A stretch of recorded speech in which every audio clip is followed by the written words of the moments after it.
Good evening, everyone, and welcome to the iceHQ Ice Rink in Reservoir, Melbourne, Australia, on Warrantoy, Woiwurrung, traditional land for the iceHQ Pro League Summer 2023-2024.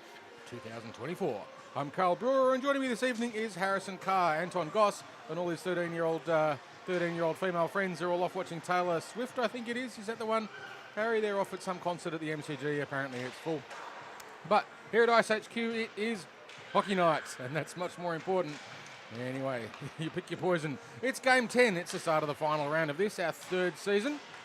So if you think about it, we've had three rounds of each team playing each other once, and this is the fourth and final round before finals. So each team with just the two games left to play before the season goes to the grand final. The Snipers, Harry, they're already there. They've made it. It's the battle between the Dogs have already made it. It's a battle now between the Snipers and the Inferno. The Snipers are desperate, therefore, for the win. If they win tonight, they get a 3-point lead on the Inferno. They've got a 1-point lead at the moment, which will almost guarantee them second place in the final. Not that the Inferno couldn't do it, but they would be up against it for sure. If they can take the Dogs into overtime, like they did back in round one and then won it, then they're almost through certainly as well. But if they lose, next week's clash between the Snipers and the Inferno becomes a de facto semi-final. It will be fascinating. So for this one, the Snipers have a lot at stake. The Dogs, on the other hand, well, they don't need to win it. Sure, they'd like to, but they don't need to. But what do we know about the Dogs, Harry? Well, the Dogs have a great season. One overtime loss, no losses in relegation all season. Vejasov and Ratinsky, great players together. Oh, golly, absolutely. Yep, getting some pucks in the net for that one. And like you said, Cal, if maybe we might see a little bit more play tonight if the Dogs feel a little bit more confident about the win. We may well, but the Snipers are under pressure. They've had a bit of a disappointing season, I think you'd have to say, for them. They've made a lot of mistakes in defence and given away some pretty soft goals, which I'm sure they'd be fairly disappointed with. They've got Michael McMahon on the ice tonight. He's in the Australian team once again for a Trans-Tasman Cup that's coming up fairly shortly. I think it's a demonstration again. And his experience and wisdom in D will probably settle down some of the poor decision-making that the Snipers have done in D. In particular, I think Lockie Sincotta needs Muff's guidance. When he's there with him, he looks after him a bit better. Well, there was a absolutely ripper of a mistake those two made way back in round one when Vejasov was putting pressure on McMahon. And Sincotta passed it back to him. Yeah, and not surprisingly, this ended up in a goal. So it's those sorts of little mistakes that can cost you dearly, and that's what's let the Snipers down. They do have one of the greatest players in Australian history in Liam Webster, who, when he plays forward, is very effective. Although, yes, to be honest, he's been a little bit disappointing so far through this season. I think he'd be a little bit disappointed with how that's gone. But this is their chance to shine. They want to put some points up on the Dogs if they can do it. Absolutely, yeah. And look, where we'll be looking at, I don't see Liam Gallagher on the ice tonight, but they kind of need him and Paul Lazzarotto to be their main scorers, and they're firing off. You're right. I don't think Liam is here. I think you're absolutely right. Although he was late last week. Was it last week? Or when he was last here when the Snipers last played, he was late to the game. Maybe something to do with work or some such. Fingers crossed here. He did spend quite a lot of that game off ice as well, I believe, with an ankle injury as well. Yeah, so of course, we hope that he's all right. He's a massive game changer for the Snipers when he's here, and they definitely need him. Someone else they need to fire is very much Thomas Flack, and I've seen him here. Kevin Peng, who certainly showed us some fire in the belly when these two teams last played. There was a bit of a fracas at times, and Peng was right in the thick of it, so we'll need him to really up that ante. Jamie Burke for the Dogs, just skating around, having a bit of a look, seeing who's there. We know that he's the brains behind the Dogs. He did pick that team, and every season they've been super competitive. Someone else too, I think Harry will want to keep an eye on. It's Gossie's favourite, that's Dave Barrett. He's not the flashiest skater, but by golly, he works. He's in the right place, and he's got a great forecheck on him. He's very effective at keeping sustained pressure on teams. The Dogs, well, we've pretty much said everything we need to throughout the season about them. Chinsky and Vejasov, when they're together, are just absolutely brilliant. They've got some of the best defensive players, but they are occasionally a little bit vulnerable when their D decide to pinch high. And it's not Lockie Walls who does it. Between himself and Trevor Leo, they've got two of the most reliable defensive players here. They do occasionally have some of their other guys go for a bit of a pinch or a high hit. And when they do and when they miss, then that's when the Snipers have a chance to get behind them. And that's when players like Logan Gallagher, who is definitely here, and Yuga Kikuchi, they'll be able to take advantage of that if the Dogs let that happen. Yeah, absolutely. And I think the key to the Snipers tonight is to keep that D-line consistent and strong. At times they can get a little bit wiggly, and there's a couple of passes over the net that can kind of end up in a few conversions there. Those cross-ice passes out of D are always a risky option. And you love seeing it as a forward on a forecheck thinking, oh, they're going to pass it to me. And they do all too often. But hopefully with McMahon there to steady the ship. And I think we've just seen Brad Apps is here. I haven't seen Liam Webster yet, but Bradley Apps is here. And they really want him to fire as well, the snipers. But the Dogs, one of their players too, who's been a little bit quiet, has been... I'll get there in a moment. Not Ryan Bennett. Kahu Joyce, number 77. And he's been just a little bit below what I think he's capable of. Hopefully we might see a bit of a standout performance from him this evening. We're about to get underway, and we will have the face-off, and we are underway. Dogs coming up straight into the ozone, but with a nice little coming up to the boards there. There's a little bit of a contestation around the boards, and looking for that pass into the centre. And Snipers looking for that breakout up the centre lane. Dogs ready to meet them right there, and I think that's Cutter, takes a hit. Knocked out of the way. They're going to take another smack on, and it's coming up the boards again. Sincotta just throwing his body weight around there a little bit, just giving a little bit of an introduction to Carini. Carini shakes it off quite nicely, but a good opportunity there for the Snipers early on. Apps creating a good bit of offensive pressure. That's it. Looking for that pass back to the point. An unsteady puck, and then it's just going to head up the ice. Dogs look like they've got a bit of time. Going for the change across. And we will have an icing. So you'll see there the referee asking all of the Snipers to get themselves back on the ice because they played the puck behind the centre line and across the goal line at the other end. It's called icing, and they now have a defensive zone face-off, and they're not allowed to get a change. So all those guys from the Snipers were trying to get off and get fresh legs. Sorry, guys. Back on the ice for you. The Dogs have got their D creeping in high. Corey Stringer very close to the face-off circle. Better make sure that the Snipers don't get behind him. And comes back to the Dogs, and they take. Looks like they're going for the shot. Oh, and a little bit of loose puck on the net, but they've seemed to get back to control. Looking for that restructure again. Just over there with those silky hands. Cross it off Kahu. Bit of a limp pass there, but then it's coming up with the boards. Look like they've got a little bit of space. And another fail to convert. Comes across the side. And it looks like Snipers try to rim it out the back, but just met by one of the Dog Ds. McCannon's got it. He's going to look for that opportunity up the centre lane. Chips it high. Bounces just past Corey Stringer. McMahon there didn't have many options. All of his forwards were still trying to get that change. They've been stuck for a while, so McMahon does the wise thing, throws it high. But this time the Dogs have iced the puck, and they will be brought back for no change. The line on at the moment for the Dogs: Raczynski, Vajasov and Kahu Joyce, with Stringer and Astafeef in defence. Two big guys in D with great big long reaches and very effective poke checks. They can't get a change. Watch where Vajasov sets himself up on the face-off and how quickly he'll move. Jumps straight through. He tries to get that intercept. Almost does. Swing and a miss there from the Snipers. Good opportunity. So there's a lesson there for all of you junior players and inexperienced players. See what happens at that defensive zone face-off. That quick movement by Vajasov sets up opportunities. A little bit of a battle around the boards there. Looks like it's a Dogs possession. Trying to look for that option, look for that man around net. Stringer with the deke. Stringer marches in, takes a shot. And that's a goal. Corey Stringer dances around everyone from the blue line.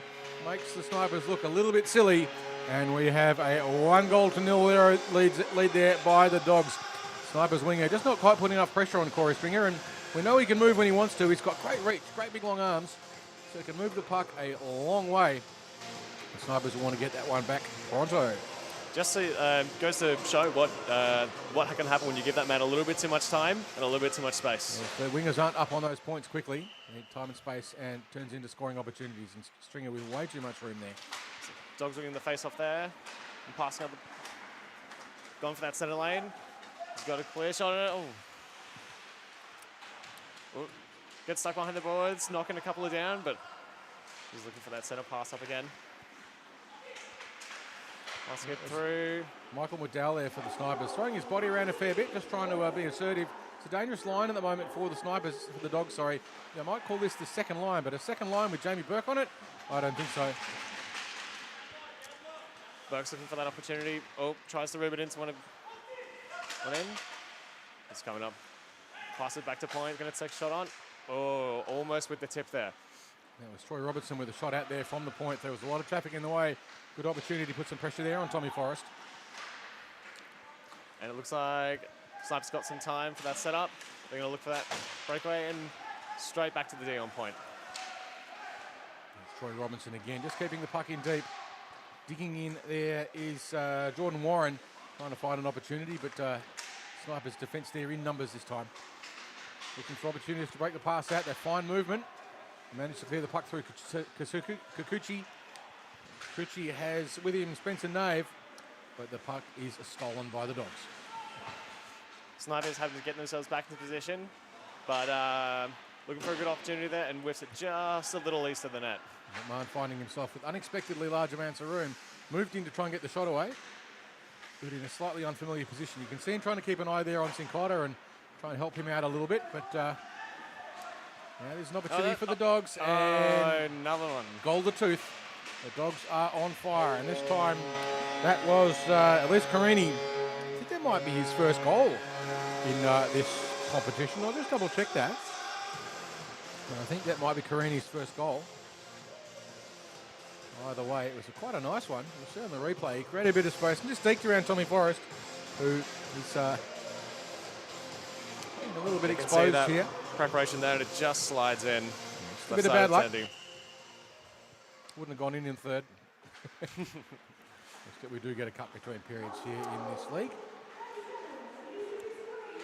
Dogs spending a bit of time in their zone. It's getting it broken out. Heading into Buddy Cutter there trying to lay a bit of body, but he missed on the connection. The Dogs there now have a little bit of trouble. A 2-on-2 rush coming. Oh, yep. Apps and Cutter. Apps steps around, takes a shot around, Cutter loose in the slot. The puck gets around the back and the Dogs tidy it up. Dogs now taking it around the back of the net. Looking for that breakaway up the right-hand side. Not quite. And just passing off there to the Snipers, who are going to reaffirm their attack, hopefully on goal here. Luke Fisher there, just a little bit passive, waiting the puck there for the Ducks. He set himself on the blue line and was waiting for the puck to come to him. You've got to move forward to it a little bit faster, because at this level, the Snipers, if you're standing still, they're going to overwhelm you, and that created an opportunity. And Ray Cahill will be sitting too for various offences, and it is for a trip. You can actually see the exact occurrence that happened there, Harry, but if your stick causes your opponent to fall over, intentional or otherwise, the referee has no choice but to give you 2 minutes in the sin bin. And this is the Snipers' opportunity to get one back, but we also know the Dogs very good on the shorthander. Snipers there passing it back. Looking like they had a good opportunity there, but sending it right down and to the end. So giving the Snipers a little bit of time here to set up. McCannon looking for that pass. Beautiful little connection coming up there, coming out the left-hand lane. Here's Liam Webster. He found his way to the rink. He was a little bit late, but he's here, and that is a great piece of news for the Snipers. Just waiting on the blue line for the puck is McMahon, who fires a shot, but goes wide. Snipers trying to keep it in the zone as much as they can, but we know how the... Remember, they're on the PK here at the moment. They've got McMahon and Webster defending. Sorry, they're on the power play. Yeah. Well, Snipers will have a shot. Oh, open net. And there it is. One up. We've got ourselves a game, everyone. It is the Snipers 1 and the Dogs 2. I didn't quite catch who scored that one. Can you see it on the replay there, Harry? Who was it who tickled the twine? Look at who goes around and celebrates. It looks like it might have been Flack. I think it was, yep. That or Bradley Apps. I'm not 100% sure on that one. But, we have a 2-1 game now, which is good for us, good for the competition. It looks like it was Kikuchi. Kikuchi got that one, yep, absolutely. Assisted by Flack and Apps for a power play goal for the Snipers. Snipers getting that face off there. Coming through the zone. Dogs picking it up and looking for that centre pass. Then you got Berkey looking for a little bit of support there. Doesn't quite find it. Fires shot off. Straight to the glass. He had Barrett just moving through the middle, but just got a little bit isolated and couldn't get the pass up to him. But now Burke tries a sneaky backhand. It doesn't work. And it's stolen by the Snipers, who are away. Oop. Snipers trying to take it around the battle of the net. Loses the puck off. They'll be given a little bit of time. Not enough mustard on that one, though. And looks like Snipers got good opportunity. Gets it just outside. Rips a shot off. Doesn't quite make it through. Nice little chippy piece of just cleared the puck out of the zone play there by Dave Barrett, but in the end the puck put out of play by Michael McDowell. And we will have a face-off just outside of the defensive zone for the Snipers, which is a great opportunity here for the Dogs to set up and see if they can extend their lead. They've got a 1-goal lead at the moment with 8 goals in 8 minutes and 44 seconds to play in the first here at iceHQ. Puck heads straight to the boards. Looks like there's a little contention. And now Dogs got possession, looking for that play, looking to try and get into that zone. And they just lose it. Walt just took on Liam Webster, which is a questionable move. Webster, one of the best stick handling and smartest players in the competition. McCann just nudges the puck back in. And it looks like Dogs looking for that long pass, but looks like they were just offside and they left to go. I'm not quite sure why he stopped there. He might have thought he was offside, but it didn't look like that for us. I think he still had one skate on the blue line, so it goes off and gets his change all the same. Dogs heading in behind the net, looking for a bit of a setup, looking for some support. Just nudges it a little bit in. McCann now coming up the boards. You see Carini there, knew the hit was coming from Sincotta, so turned and reversed the play to get clear of it. McMahon looking for options, not seeing any. Tries to dump it through to Lazzarotto, but in the end, the Snipers will get a change. And the Dogs with 5 on the ice with a nice chance to break it out under minimal pressure. But it doesn't quite work. Cutter picks it up. Lucky there, the Dogs. Leaves it with nowhere, and Snipers now coming up for another zone entry. Well, a little bit of biff there. And that's Peng, who had some issues the last time these two teams played. Cutter tries to chip across to Apps. Apps deep in the corner, being tightly marked. Bit of containment there, but comes out to a Snipers, takes a shot on. Oh, and just goes a bit high. But Cutter there was in perfect position, unmarked in the slot with a nice one time. He just couldn't quite get enough on it. Yep. Like coming behind the net, looking for that pass out to D. Oh, and they just miss it. Now they've got problems. Now there's a race on. And didn't win the race, but won the war. It was Luke Fisher there. Just not quite as quick as perhaps we were expecting. If it had been Jamie Burke who would have seen that, and you would have been put down your glasses. Snipers have a little bit of time here. Looking for that pass out. Heads down the other way. Now the Dogs a little bit of time. We've got someone Potai. Sastafif just juggling the puck around. He got it tangled up in himself. Finds Vajasov beautifully. Dances through the middle, left and right. Oh, across the front for Rachinski, but he wasn't quite there. Beautiful opportunity, and Vajasov knows where Rachinski's going to be. They've always got that player in the slot, the Dogs, with a stick down on the ice, looking for a good target. It's in the corner now. Vajasov fighting for it, but it's broken out by Barrett. And Barrett's clear. Snipers coming in for a good shot. Just a little bit wide on that one. All of his mates were in the right place. Sastafif there with a good stick check there. Just lifting some sticks up out of the way, nullifying the threat by the Snipers. Now Kahu heading up on center ice, looking for somebody, finds it. Finds Vajasov. Vajasov has Joyce. And it's Charging in on the slot, but it is swallowed up this time by Tommy Forrest. With 5 minutes and 25 seconds to go, we have a 2-1 lead to the CCM Dogs over the Snipers. First goal to Corey Stringer from Vajasov, and the second one to Carini, but then Yuka Kikuchi got one back on the power play. And so far, 7 shots to 8, so very, very close in terms of both the flow of the game and the number of shots on the net so far. It's going to be proving to be a great game tonight, Harry. I'm really enjoying this one. Yeah, you can definitely see the Snipers wanting it. Jamie Burke just sitting back a little bit higher.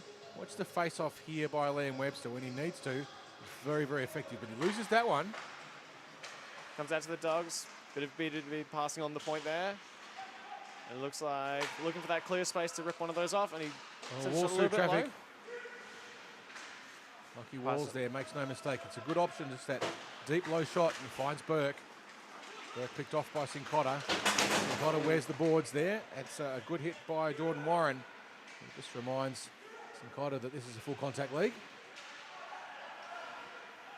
In by the boards, Snipers looking for an option out into center ice there. Dogs having a little bit too much time, but they're sending it up and around. And now we're looking for that breakout. Berkey on the stretch, and they find him. Berkey's on his own. He's got McMahon coming back, and he just goes a bit wider than out. I think Jamie Burke will be disappointed. And that's a good back check there by Michael McMahon. He knew the threat was coming. Those two have been teammates and opponents for many, many years. Next time McMahon goes the other way against Burke, in the position that he most certainly would not have been. Oh, sorry, I tell a lie, that was Liam Webster. It's like Jamie Burke coming up again, looking for that option, doesn't quite know, sends it in the centre. Oh, there's a little bit of scuffle around, and puck covered. You could see McMahon tried to toe drag around Sincotta, but Sincotta had him covered. But at the same time, they had Jordan Warren driving into the net with his stick down deep on the ice. And made a good opportunity. Tommy Forrest tied that on. Just a little bit earlier, we saw a race back the other way towards the Dogs goal with Jamie Burke and Liam Webster. For a long time, those two were arch enemies in Victorian hockey. But they've been teammates now for a while, and got to say, a bit of brotherly love now between those two, and it's great to see. Two great champions of the game have patched up whatever may have been issues in the past, and now they're great teammates and great opponents. Snipers clearing it out of the D zone, looking for that long hold. Cutter's in the right position, looking for that open net. Just misses off, fires it into some traffic. Just fires it a little bit wide. It's nicely covered there. Tries to move around, but he's swallowed up by Matheson Graham. Come around the top of that zone, looking like they're coming through. Bit of a loose puck there. Dogs with a bit of a chase going on, and he gives it up. Fisher just not quite with the intensity that he might have had to put some more pressure there on Peng, and just clears it up the ice quite easily in the end. Cutter fires a pass straight into the glove of Mikey James, who makes that one look pretty easy. We are still 2-1. About 2 minutes and 20 seconds to go in the first, and what is showing to be quite an exciting little tussle here, Harry. It's everything's on the line for the Snipers. They want to win this one.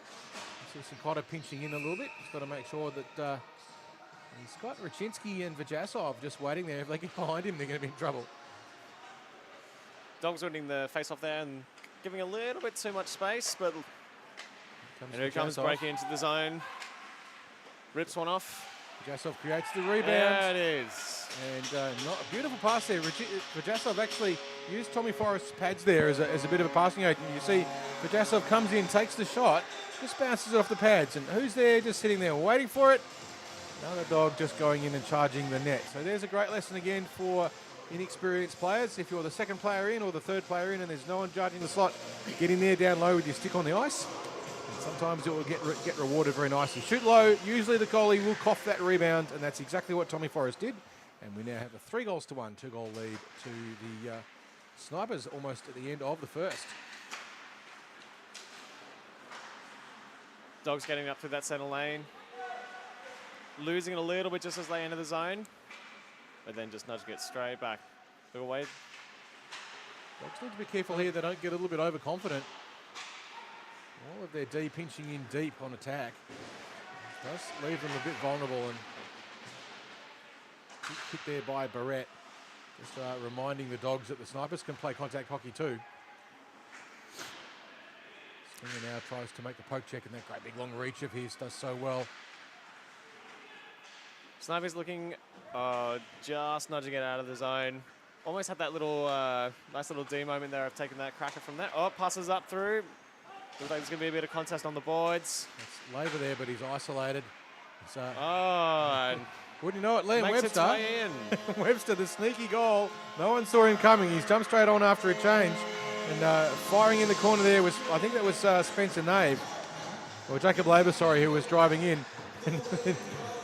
The stealthy sniper in Liam Webster, and that's his third goal for the season, and it's a lovely one right when the Snipers needed it. So we'll be going into the break now with the Snipers 2 and the Dogs 3, a very narrow 1-goal lead.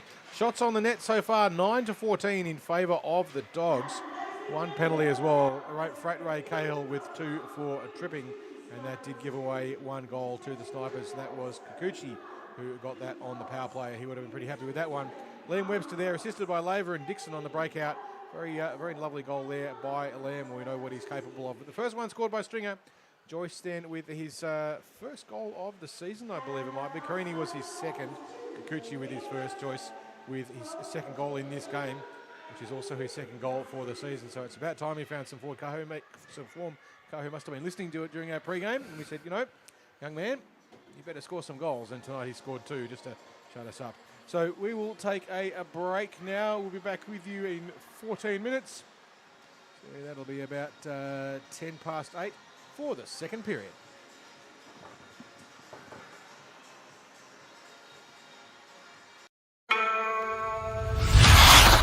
Confidence. Where does it come from? Why do some have it more than others? How can young players find it? How can beer leaguers get more of it? How can pros keep it? It comes from being 100% comfortable with your gear. Because it's only when your gear feels just right. Do you have the extra confidence to go all out and play to your fullest potential? CCM knows that when you feel your best, You play your best. That's why they design, engineer, and test The smallest details to feel just right. So when you lace up your skates, put on your helmet, Flex your stick. or put on your pads, You might not know why it feels right. And that's okay. Just know that CCM does. and they got the art down to a science. So now everyone can feel more comfortable wearing CCM gear. And feel more confident in taking their performance to the next level. When you feel your best, you play your best. Because when things feel just right, Who knows where your best will take you?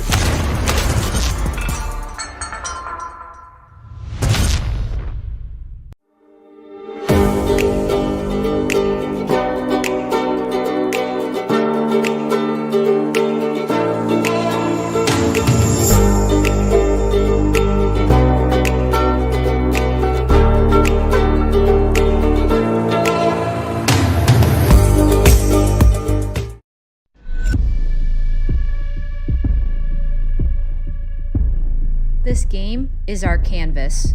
our choice, our freedom. It's my way. And mine. And mine. And mine. it's the only way. The ice doesn't discriminate. It doesn't see color or gender. All it sees is 60 minutes of pure effort. A pure fun. On the ice, we might be enemies. But in the end, we're all allies. This game's for everyone. No matter who you are, No matter where we're from, we're all ready to hit the ice.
Confidence. Where does it come from? Why do some have it more than others?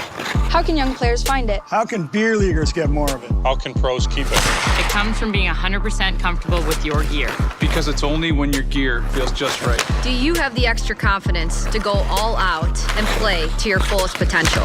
CCM knows that when you feel your best, You play your best. That's why they design, engineer, and test The smallest details to feel just right. So when you lace up your skates, Put on your helmet. Flex your stick. or put on your pads. You might not know why it feels right. And that's okay. Just know that CCM does. And they got the art down to a science. So now everyone can feel more comfortable wearing CCM gear. And feel more confident in taking their performance to the next level. When you feel your best, You play your best. because when things feel just right, Who knows where your best will take you?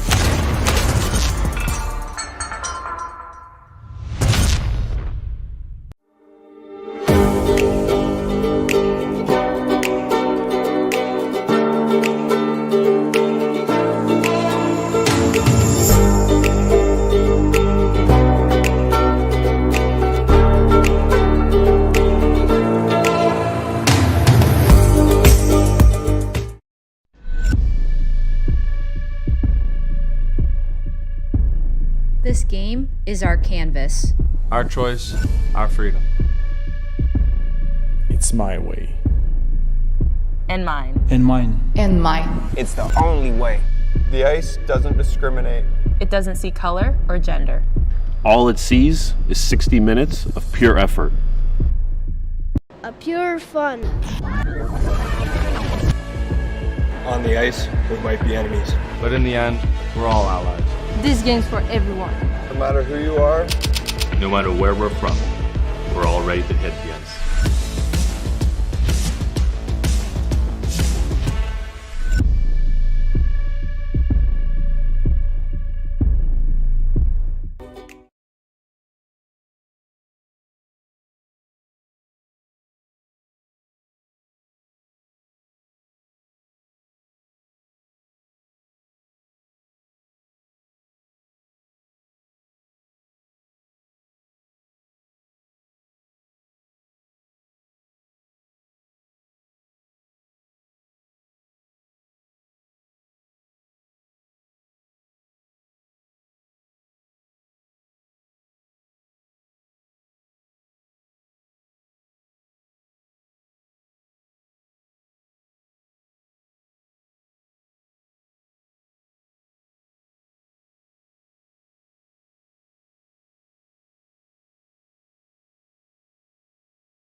Confidence. Where does it come from? Why do some have it more than others?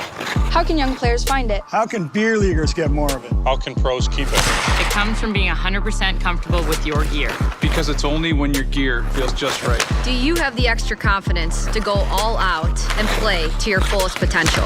CCM knows that when you feel your best, You play your best. That's why they design, engineer, and test The smallest details to feel just right. So when you lace up your skates, Put on your helmet. Flex your stick. or put on your pads. You might not know why it feels right.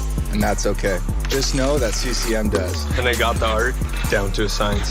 So now everyone can feel more comfortable wearing CCM gear and feel more confident in taking their performance to the next level. When you feel your best, You play your best. Because when things feel just right, who knows where your best will take you.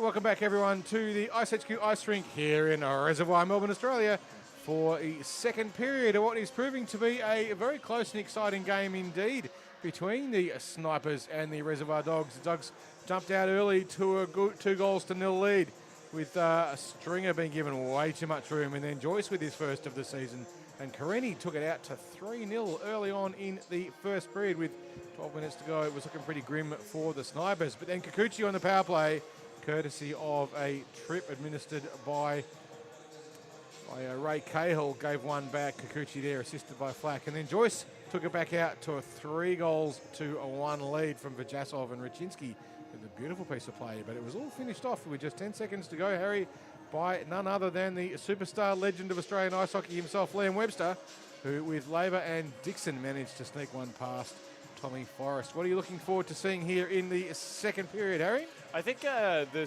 Snipers are really showing the Dogs that they're here to not muck around and that they want that spot.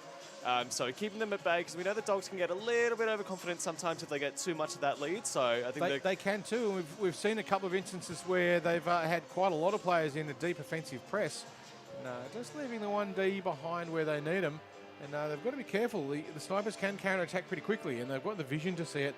I haven't seen Logan Gallagher on the ice tonight. I'm not sure if he's here.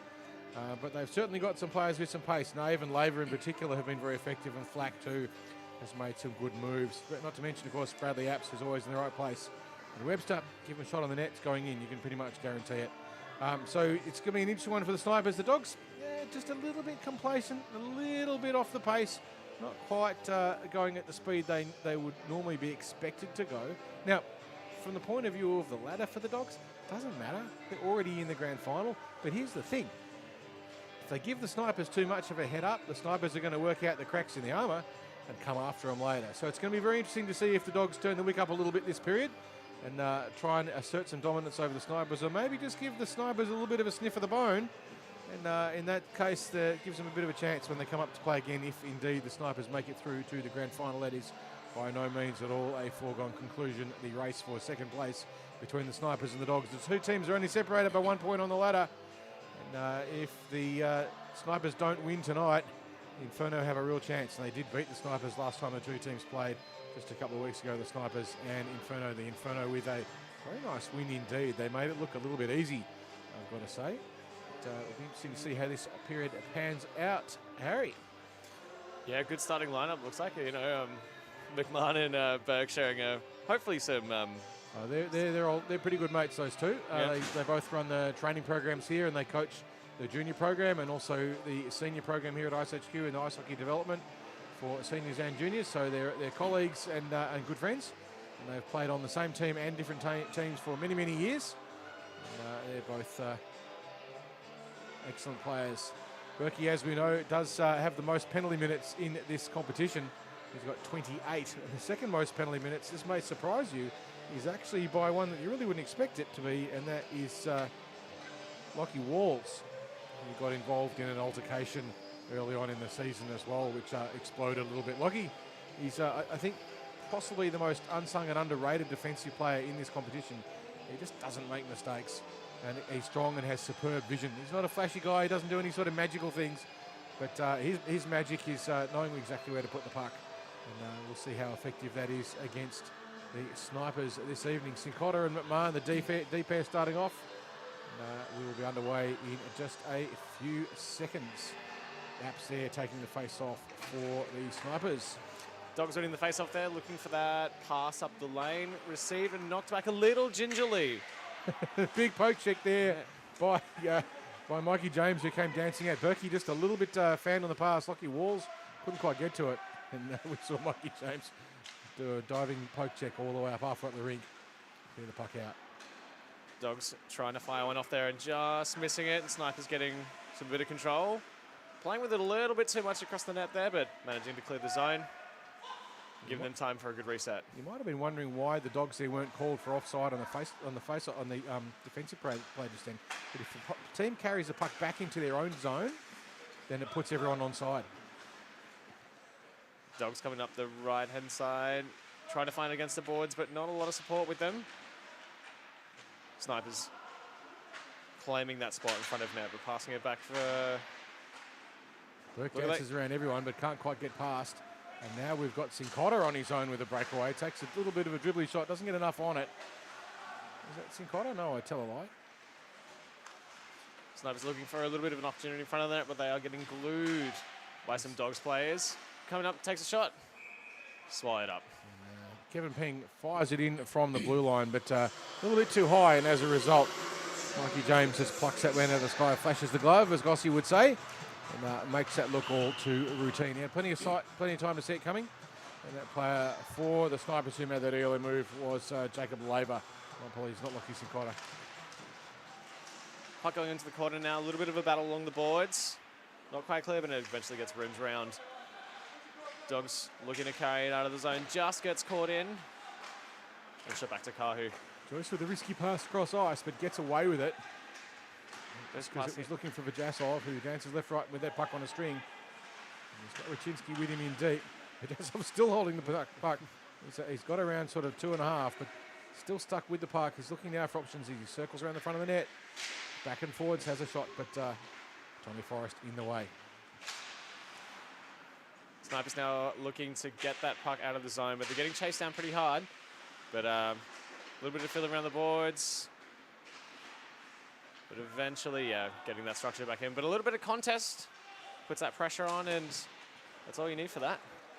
See there, the Snipers are trying to clear the puck out of the zone, but they were doing it by clearing it up through the middle and a little bit of cross ice. And as a result, it's getting picked off by traffic and allowed the Dogs to get sustained offensive pressure. And this time, Rachinsky with room, chips it past, doesn't get through everyone out of line. But finally, Cincotta there chips the puck out of the zone and gets it clear for Ray Cahill to clear around the back, being tightly pressed by Webster. Fresh legs on the ice now, looking like got a little bit of pressure, looking for that pass, doesn't quite make it. Coming through across the front of the net, bars it. Liam Webster will receive that pass from Kikuchi and just rung it off the side of the post. Bill James not particularly worried about it. He had the post pretty well covered. The Snipers, the Dogs look to break it out. Stringer, sorry. Oh. Astafi fires it deep. It was a beautiful little attempted one-timer there from the Dogs, but just a little bit too high, meeting a little bit of pressure from McMahon. Now looking for those options. Cahill nearly lost the puck there on the forecheck, and we have an offside by the Snipers. Just caught a smidge offside there was Spencer Nave. Nave runs into Fisher. And a bit of a high stick there from Kikuchi. He gets away with it. Just rub his stick across the face of Trevor Leo. Wasn't particularly happy about it, but I don't think it was intentional, but the stick sort of rode up his body and then got Leo in the face. And he's going to get a penalty for it. They did see it, and that will be Yugo Kikuchi will sit 2 for a high stick. And in he goes for 2 minutes, which gives the Dogs their first power play of the game. And they've been brutally efficient so far. Don't pay any attention to what's in the statistics on Hockey Site. We're pretty sure that's not quite right. Puck has been taken out of play. So the good news for the Snipers is this runs the clock down a little bit, which takes pressure off their penalty kill for another 10 or 15 seconds. So Berkey on the second defensive position. Puck comes out to him. He just rims it back. Looking for a good option. They go cross ice passes. Watch for Berkey to try and pass it across to Vajasov, who's just sitting on the other side waiting for it. He's covered by McMahon, but he's just sitting there. So they play the puck back to Burke. He looks for Vajasov. This time he plays it through the middle, and it only goes as far as Jordan Warren standing in the centre ice. But have a look for number 23, Jamie Burke. He's going to try and pass it across to Vadim Vajasov if they get possession. But this one on the other side. They've done it very effectively through a number of power plays through the season.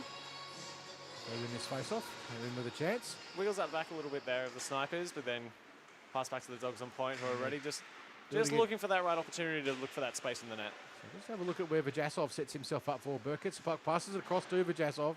Not quite the pass he would have liked. And it allows McMahon to steal the puck and try and rim it away. And he does clear the puck out of the zone. Snipers will get a change.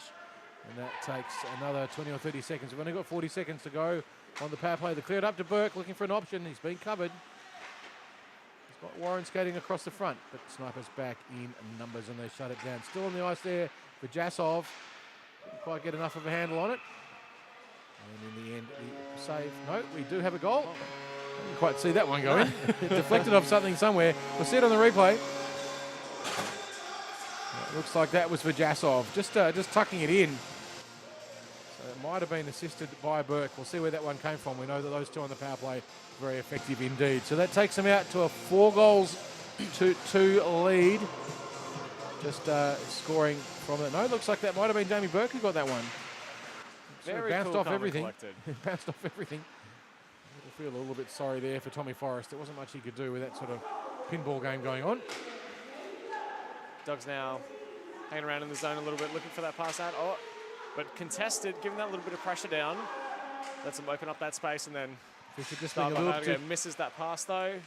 Fisher just a little bit too cute with the puck and got dispossessed. And this is laying Snipers in good possession with 11 minutes to play in the second. Going back now, a little bow behind the net there. The Dogs looking to break it out. Got some good speed going. Robinson finds Matheson.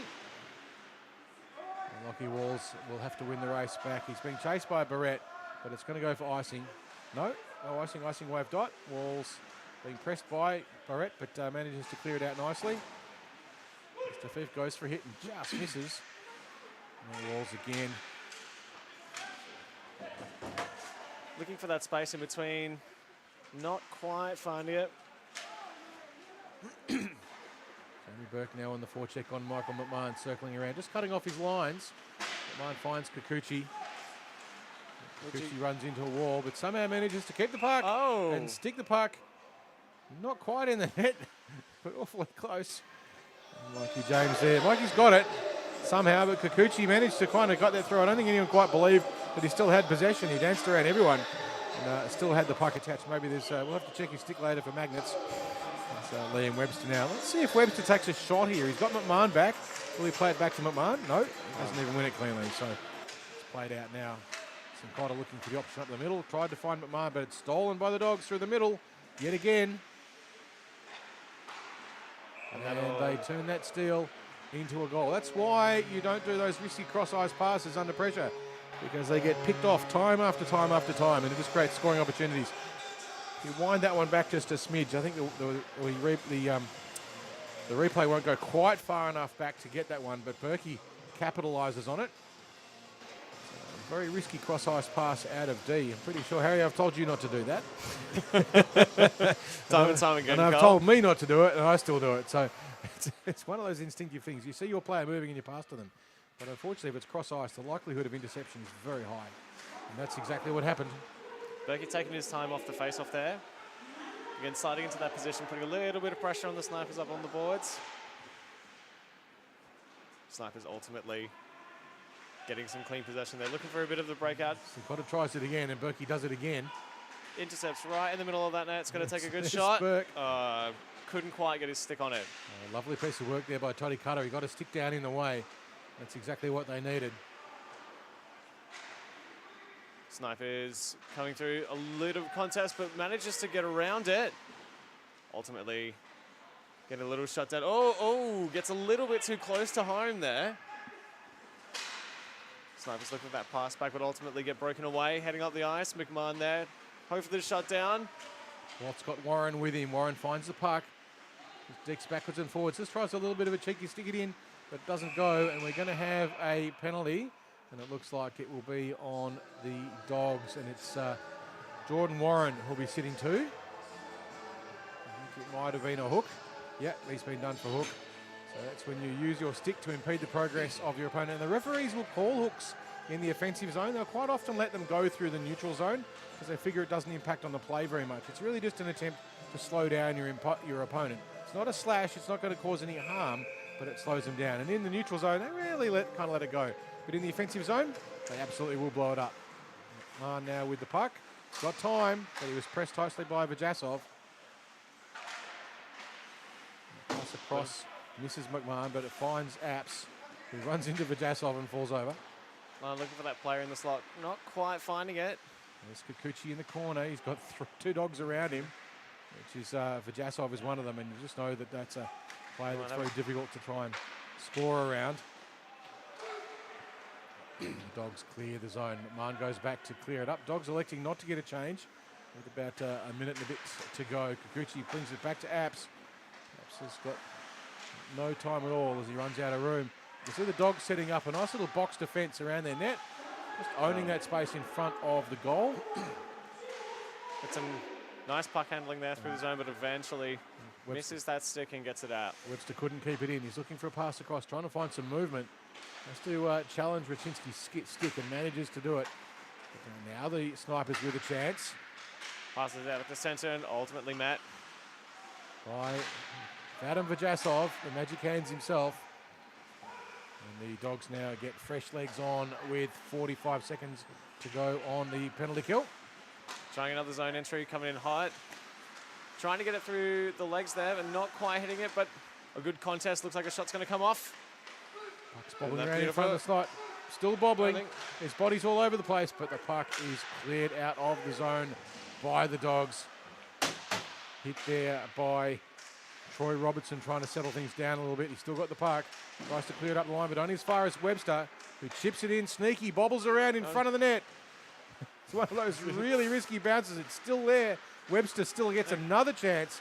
Flings it in far, but this time it's high, and it is swallowed up by Mikey James, who will make it safe. There were some good opportunities there. You can see Webster with two chances to fire it in hard on the net.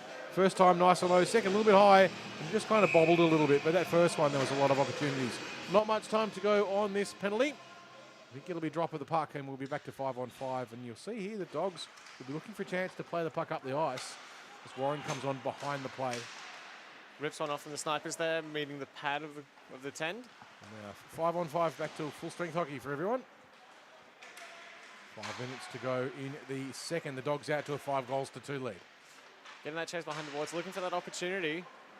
Not noticing, and eventually breaking that puck out of that zone. Managed to survive the 1-on-2. Walt goes left and right, still got the puck behind the net. Loves it out with some contest from Cutter, getting on that pressure on. Lockie Wall with a beautiful shot from the blue line, kept it low, looking for that rebound. Burke runs into Kevin Peng and knocks him over. A bit of a resumption of hostilities from a couple of weeks ago. And we will have a cross-checking penalty. Burke still just escalating things a touch with Peng. There's still a little bit of ferocity between those two. They did have an altercation a few weeks ago, and it looks like Jamie Burke is going to do 2 for possibly a cross-check. 2 minutes for a cross-check and 2 minutes for a slash. So a double minor there on Jamie Burke, which will put the Dogs under a little bit of pressure. It's what the Snipers need. They're going to need to score a goal here. They can go into the third with just a 2-goal deficit. It's a much better situation than 3. 3 goals, very difficult to overcome. 2 is a game. It's just that kind of margin where you think, it's just not quite enough. So we'll see how this one pans out. McMahon and Kikuchi in the deep pairing for the Snipers. Snipers a good opportunity here, looking for that space. Puck just kept in there by McMahon. Raczynski's putting a lot of pressure on him. It's a hell of a penalty kill, this one, Harry. Pardon? It's a hell of a penalty kill, this one. You've got That's Raczynski and Vajasov. You know that if they get the puck, there's a shorthand goal just waiting to happen. And they do, the Dogs. They get it clear and they find Raczynski. Gets it back across to Vajasov, who kicks it for Raczynski. Bit of soccer. The two of them coming in. Raczynski with space. Oh, the connection just wasn't quite there. It was so close. Would have been an absolutely magnificent short-handed goal there for the Dogs and would have put a smile on Jamie Burke's face while he sits stewing in the box. Raczynski on the penalty power kill. Finds Vajasov again. Thing coming up on the You boards. can write a script about this one, and they'll follow it. Nice little bit of stick work, but ultimately not getting them in a good position. One which just comes off the pads, but no sniper there to receive that rebound. Mastafif's just a little bit lucky. He got a stick on it, nearly put the puck over Mikey James's blocker. But this time, Machinsky on his own. And he's got McMahon in front of him with plenty of patience. Just forces Rachinsky wide. Rachinsky will be looking for the change. No, I tell you, they've still got 2.5 minutes of penalty to kill because this is a double minor on Jamie Burke. Mikey James gets a little bit of a shove for his trouble. And we are going to have another penalty. By the look of things. We've got 2 minutes on... No, I'm not quite sure what's going on here. Referee's having a consultation with the bench. Now, the good thing for the Dogs, this is running the penalty clock down. They don't care. You can spend as much time as you want. But it will be Fisher coming over, and it might be for too many men. Now, look, Fisher just running the clock down. The sniper's saying, come on, hurry up. We've got this power play. And they just successfully used about a minute of it, the Dogs. Not saying it was deliberate, but it might have been deliberate. Dogs with a big shove there, but ultimately no one really getting that face-off clearly. They're passing it out. Sniper's looking for that opportunity. They've got heaps of room. Fires one off. Ultimately covered up. Sincotta found it down low. Took the right option there in the end. Got it land low on Mikey James, but Mikey swallows it up, and that will eat another 15 seconds of this double minor on Jamie Burke. Bit more scuffle around the feet. Gets it back out to point. Snipers with a little bit of time looking for that opportunity. Rips one off.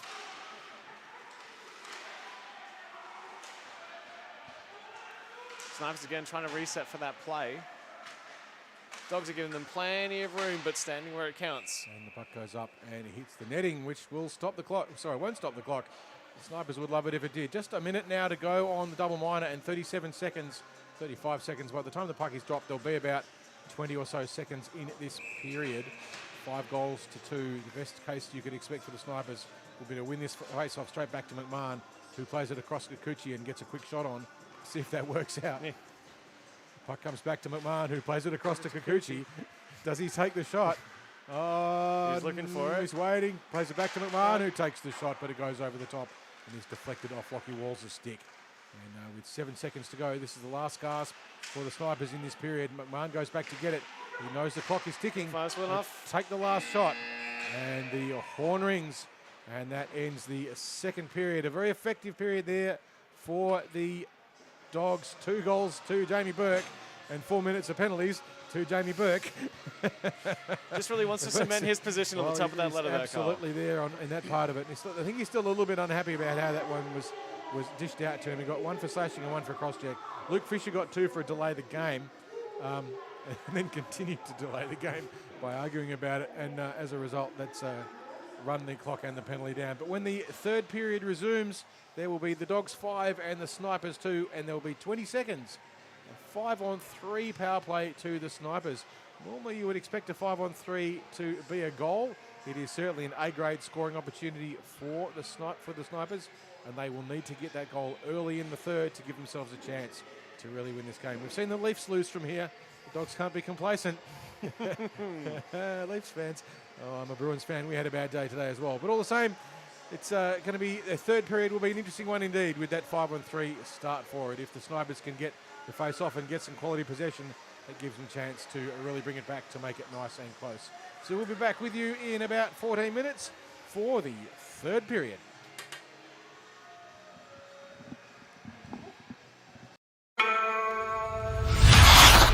Confidence. Where does it come from? Why do some have it more than others?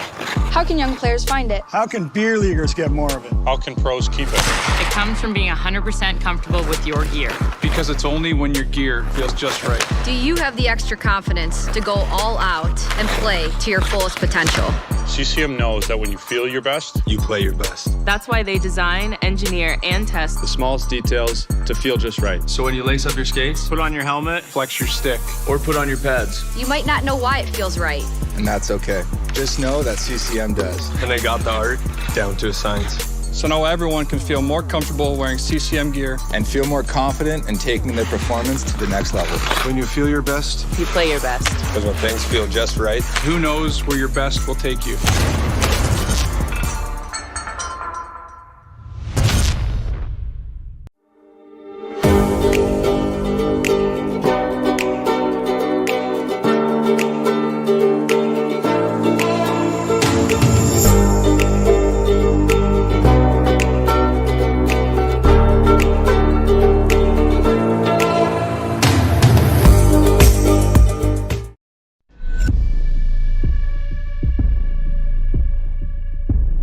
This game is our canvas. our choice, our freedom. It's my way. And mine. And mine. And mine. It's the only way. The ice doesn't discriminate. It doesn't see color or gender. All it sees is 60 minutes of pure effort. A pure fun. On the ice, we might be enemies. But in the end, we're all allies. This game's for everyone. No matter who you are, No matter where we're from, we're all ready to hit the ice.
Confidence. Where does it come from? Why do some have it more than others? How can young players find it? How can beer leaguers get more of it? How can pros keep it? It comes from being 100% comfortable with your gear. Because it's only when your gear feels just right. Do you have the extra confidence to go all out and play to your fullest potential? CCM knows that when you feel your best, you play your best. That's why they design, engineer, and test The smallest details to feel just right. So when you lace up your skates, Put on your helmet. Flex your stick. or put on your pads, You might not know why it feels right. And that's okay. Just know that CCM does. and they got the art down to a science. So now everyone can feel more comfortable wearing CCM gear And feel more confident in taking their performance to the next level. when you feel your best, You play your best. Because when things feel just right, who knows where your best will take you.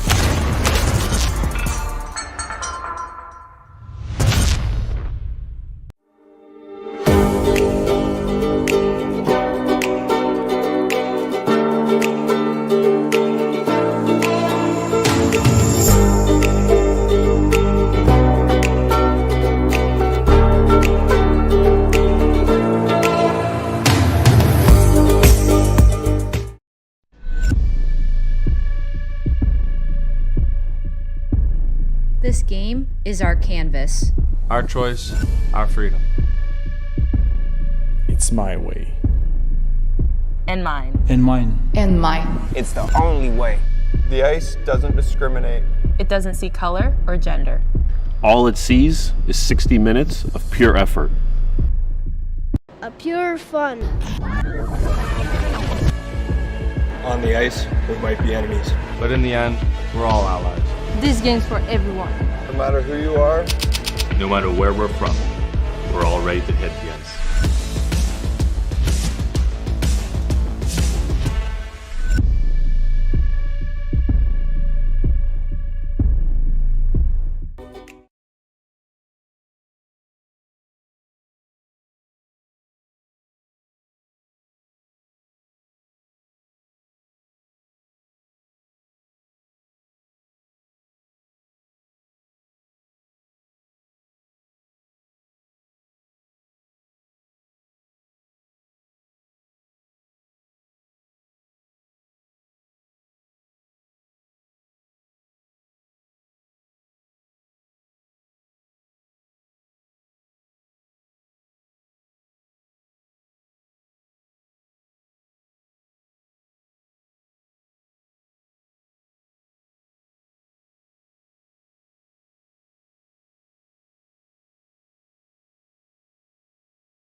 Confidence. Where does it come from? Why do some have it more than others?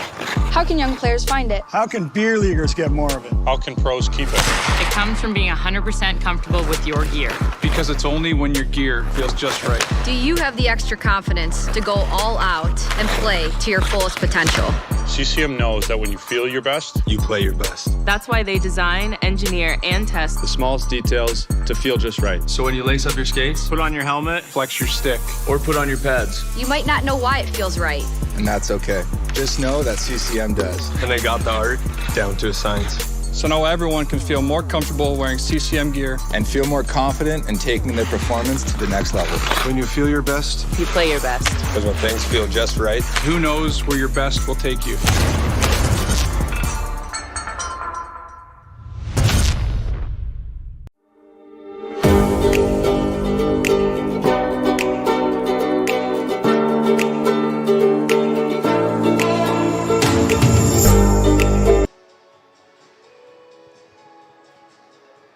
Welcome back, everyone, to iceHQ Ice Rink here in Reservoir, Melbourne, Australia, for the third period between the Snipers and the Dogs. It was looking pretty good for the Snipers part of the way through the first period. It was very close indeed. We had a scoreline of just 3 goals to 2, with Webster getting a sneaky goal at the end of the first. But in the second period, Jamie Burke clocked up everything on the scoreboard. He got 2 goals and 4 minutes. So he'll be finishing this period. I think his penalty is over. No, it's a lay. His penalty is still going. And Luke Fisher will be also off the ice. So the Snipers, Harry, will be starting with about 20 seconds a 5-on-3. What do you know about 5-on-3 hockey? I mean, it's a good place to be if you're the 5 and they're the 3. It Absolutely. certainly is. They're really looking to come, and having that like center ice face-off is going to give them a little bit of space, give them time to line up, really enter that zone. Well, they're going to have to win it. The dogs know very well. It's only 20 seconds. It's not an awful lot of time. 5-on-3 does represent an enormous numerical advantage, and you would normally expect, if you had a minute or so of 5-on-3, you would normally expect to score a goal. But that's, with only the 20 seconds, it's going to come down to the face-off. It's going to come down to the face-off, and if the snipers can win it, so they'll probably put Webster out there, and when Webster's switched on, he's pretty consistent, but the dogs will know they need to win the face-off as well, or just run the clock down a little bit, They can win a face-off and then fall over. They can win a face-off and just a few little delays and so forth. Berkey gets back out on the ice, and Luke Fisher gets back out on the ice fairly promptly after him. Then there'll still be, once the 5-on-3 is finished, the snipers will still have another minute of penalty kill to power play, I should say, where it'll be 5-on-4 as Luke Fisher's delay the game penalty, which was, by the way, just a little bit of a professional foul. You could see they had Berkey in the box. They were just taking the time, and you just pushed out a little bit. Luke Fisher just pushed out a smidge too much, and the referee said, that's enough. You can do 2 minutes in the box as well for delaying the game, and that's what set up this 5-on-3. But it is a great scoring opportunity, but they're going to need a lot of scoring opportunities. The lead is 6-2. The Snipers will need to get this one very quickly, and then it's still a 3-goal margin, which is not insurmountable. They have outshot the Dogs 28-23, but they've been shots usually from bad angles, and the Dogs have been there in numbers when they've needed to be. So this will be an interesting third period for the Dogs. Again, it doesn't really matter if they don't win. They're still in the grand final, but a bunch of guys that love winning games of hockey. I don't think they care about the ladder at all. It's more like, Jasov and Raczynski, let's score some more. I love this goal-scoring business. Let's do some more of it. And there's no one who likes scoring goals more than Jamie Burke, and he'll be there to try and do that as well. But he will be starting in the box, so we can't do that for the first 20 seconds. But watch and see what happens with this initial 20-second flurry 5-on-3. Can the Dogs kill it? In fact, the smart thing for them to do if they win it is to pass it back to their goalie and ice it. Just hold the puck. That's definitely right. And I don't know about you, Carl, but I don't want to be on the firing line of Jamie Burke, who spent 4 minutes in the box. He's going to come out he's had 15 minutes to cool down. He'll be right. So Jamie's one of the most cunning people in hockey too. He's very much underrated. And I think one of the things that is when you get to know him, he's an amazingly smart guy and really switched on with his hockey, and he knows this game and loves it with an absolute passion. And all the work he puts in with the junior program here, he coaches the junior teams, the senior teams and so forth. He's absolutely earned the legend status that he has in terms of hockey here at iceHQ and hockey in Victoria and of course Australia. And we're very, very fortunate to have people of his passion and calibre. But passion, as you know, can sometimes overflow. And it's Jamie Burke. We all know he does love the penalty box as well. Perhaps it's just because he wants a 2-minute rest. But you've ever been in a very short line team, and you know what, I love a penalty because I'll actually get 2 minutes of rest, and then someone scores a goal, and you're like, I didn't care about the goal, I wanted the rest.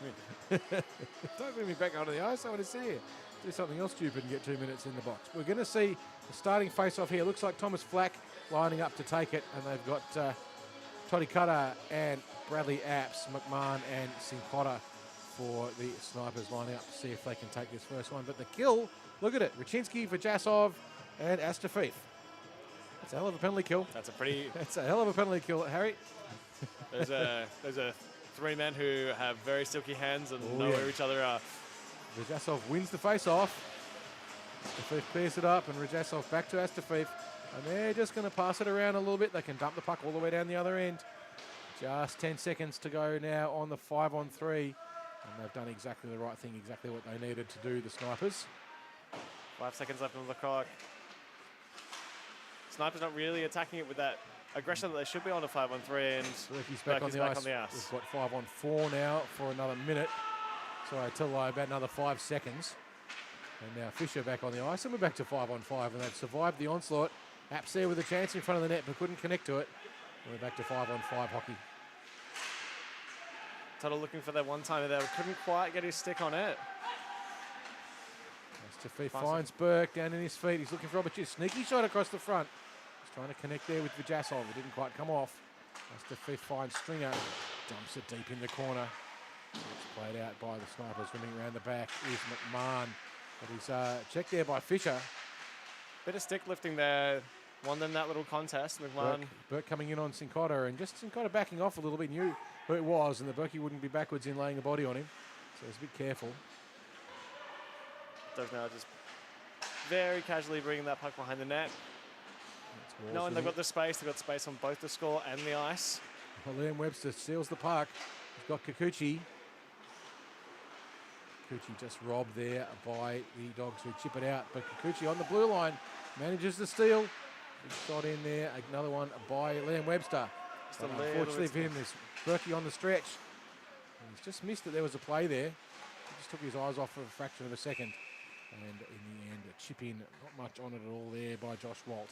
He's swallowed up by Tommy Forrest. Berkey was waiting out here on the blue line right in front of us here in the commentary box. And looked like he just kind of missed sight of the play. Normally you'd see him there driving in, but now he's just sitting back waiting for that face-off win. They've got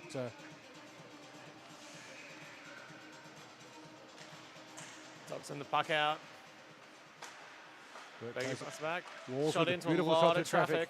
You could see there's no way in the way that Tommy Forrest could see that one coming, but it didn't matter. As the pass back from Burke to Walls brought them all out of the box. So I brought them all out and put his team offside. But now he breaks in, Jamie Burke, but he's surrounded by a wall of blue. And gets the pass across to Jordan Warren, who just fires it into the chest of Tommy Forrest, who makes it safe. The Dogs get a change. On comes Vajasov, Radzinski, and Kahu Joyce. Kahu with 2 goals in the first period. Had a pretty good start to this game. He'd like to get another one. So far, I think Vajasov's got one yet. Kahu almost connects with that shot, but just lands in Forrest's shoulder. So I think neither of Vajasov or Radzinski have scored a goal this period in this game, and despite the scoreline of 5-2, not 6-2, it looks like it's been adjusted. McMahon with the puck stopped, broken out. Here's a shot Speaking straight into the back of the net. Speaking of not scoring goals and risky cross-ice passes, Michael McMahon passed it pretty much to Vajasov, who handed it over to Radzinski, who had all the time and space in the world. And now it's 6-2. Just tucks it into that top shelf there. Didn't he make it look easy? Because there's not that level of skill to make those things look easy. But that's Radzinski's first this game. When these teams first played, Radzinski got all 4 goals for the Dogs. And then now he's got one in this one. Again, if you just get those Dogs the time and space, they know how to rip them in. It's going to go. A little bit of fuddling with the cock there. There they go. So really lucky this combination. This Joyce, Radzinski and Vajasov line has been very effective throughout the entire season. It was a bit of an experiment at the start of the season. By golly, it's worked well.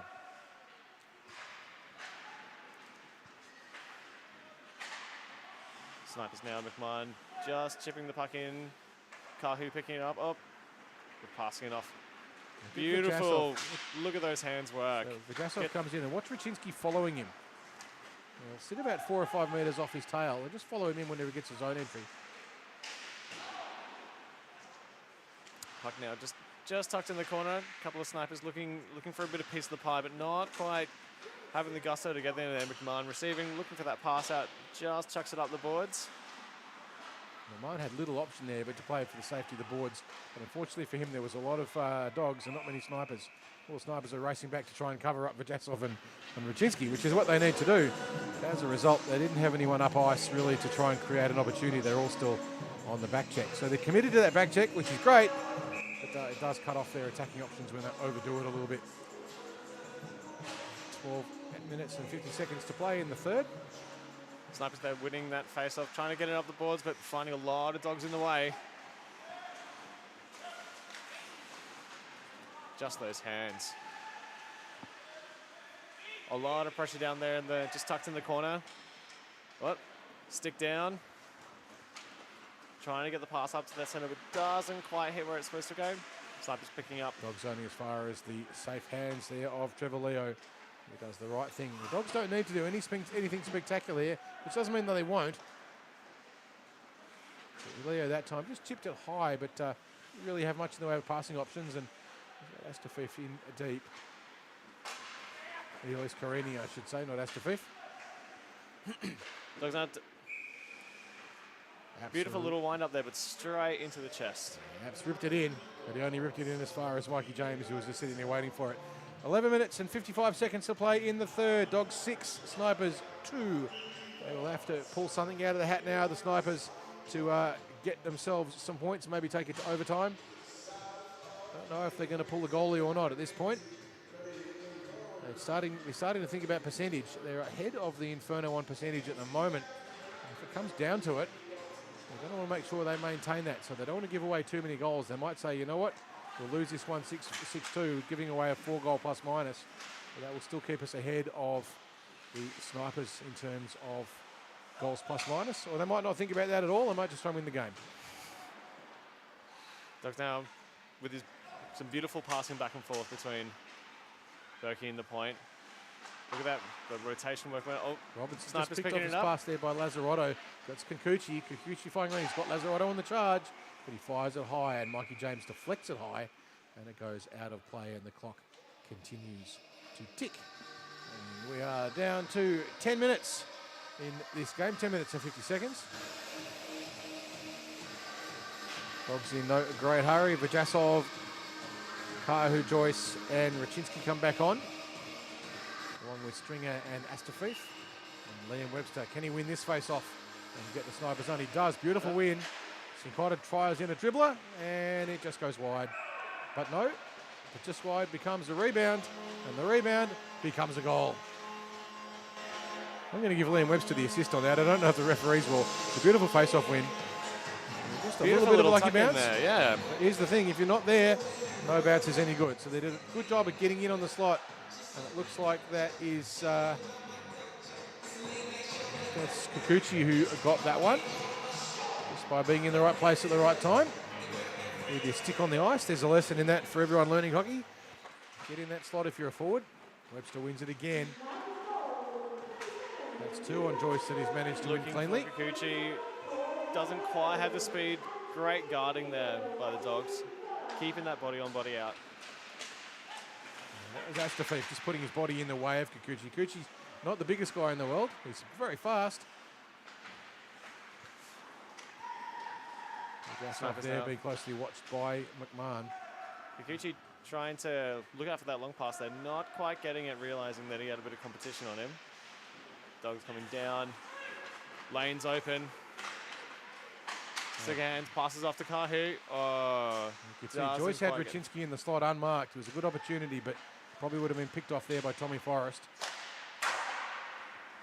And a swing and a miss there. That's Astafeef who fires the cannon, but it goes wide. I think he was trying to wake up the spectators standing behind the glass because they would have heard that one. Vajasov gets around Webster. Who finds Raczynski again. Raczynski's got 2 with him. Got Astafeef floating around high. And now the Snipers get to break it out through Nave, who's got help.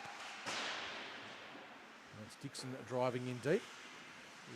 8.5 minutes to play. And now a 3 goals to 6. 3 goals, just the margin. Not much in it. It was Kikuchi Little tucked in the bring it corner back to there the for a 3 while. goal. Kick back out to point. Sniper tried to get one off, just goes a little bit wide again. And that was Michael McDowell firing that one in, and, trying to get some traffic and get a little bit of a deflection, but didn't quite work out as the sheer force of will tries to get the puck through with Karini, but they didn't quite manage to take the puck with him. Bit of an action along the boards. Could be anyone's puck at this moment. Comes out, looks... Karini runs into Dixon there in the corner as well, just a tries few to chip raised across. elbows. Shot from the point.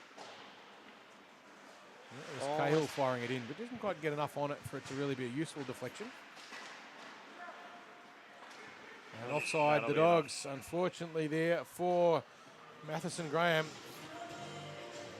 Exactly see who it was. It might have been Ray Cahill who was caught. I'm not 100% sure. Just caught on the wrong side of the blue line. You can't carry the puck into the offensive zone if one of your own players is already there. Everyone must leave before anyone can go back in. McMahon now passing it off. A little bit, finds a shot in the zone, but he brings it up himself and just rims it around the back.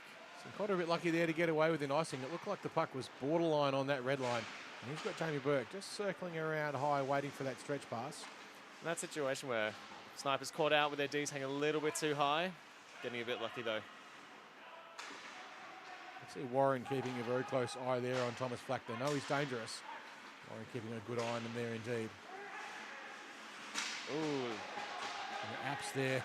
Reverse hits on the attempted check by Troy Robinson. Sorry, not Robinson.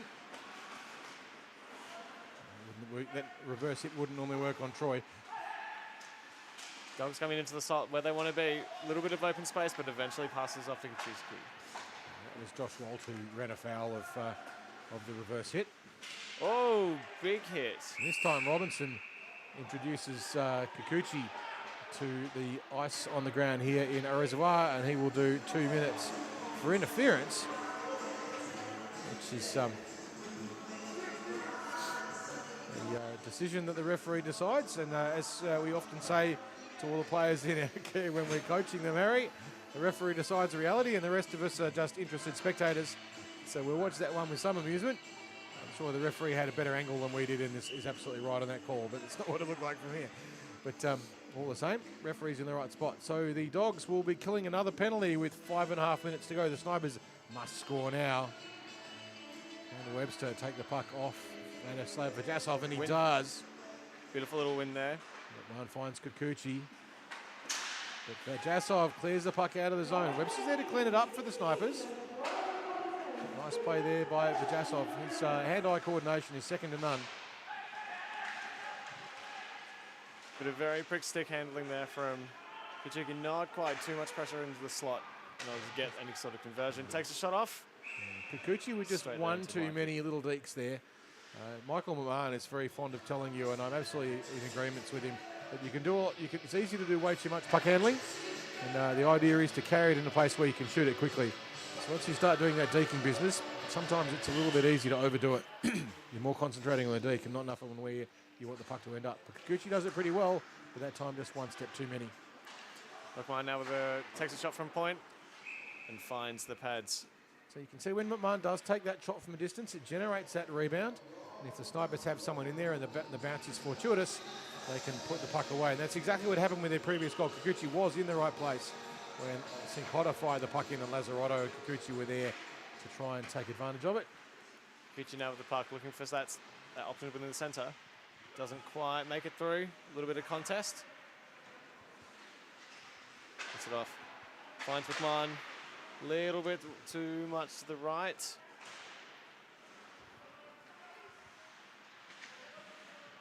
So we are into the CCM final 4 minutes of this third period.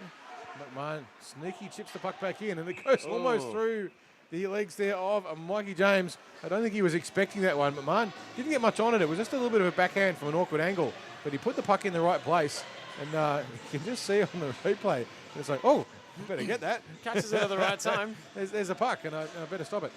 So Mikey James there, perhaps a little bit taken by surprise. He probably didn't realise quite how much a Michael McMahon, not very effective backhander, has on it. We are back now to full strength. Robinson coming in straight away for the Dogs, tries to line up a check, but it doesn't happen. Lucky Walls for the Dogs, plays it up, finds Robinson again. This is it across to Fisher, sorry, to Jamie Burke. Burke's now got the pass across to Robinson, takes a one-timer, puts the puck in the net. Jamie Burke fires the cannon, and it is absolutely buried. A magnificent pass across the ice there. Robinson saw him there on the rush. He was given space. He's in the Alexander Ovechkin memorial position where you get the puck here and bang. And Jamie Burke is having a productive evening, you could say. That's his third, so that's a hat-trick. Anyone with hats? Throw them on the ice. Actually, no, don't, because we have to clean them up. But if you've got a hat, throw it in the air or something or other. We actually worked out a name for a double hat-trick the other day. It's called a Launceston. I'm not sure why that's funny. Someone told me it was. I think it was Goss. I'm going to blame him. Another one there. Tries to get it off. Not Berkey's, quite, but Berkey's trying for his fourth. Doesn't get it. Now we've got a 3-on-2 for the Snipers as they come barreling in. Robinson tries to force apps around wide. Not quite getting there in time. A lot of pressure on that forecheck. Dogs get back in sufficient numbers to tidy up. There was a 3-on-2, which is an odd man rush, but it's not the most effective odd man rush. The most dangerous thing to defend against in hockey is a 1-on-none or a 2-on-none. 3-on-2, generally pretty good, but it's forced Robinson back into the penalty box. I don't think it's going to make any difference now with under 2 minutes to play. The clock will continue to tick with his 4-goal lead.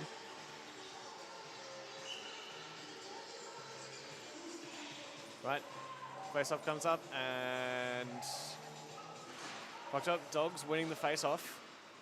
Tries to chip it high out of the zone, just caught by the hands. Dogs chasing him down.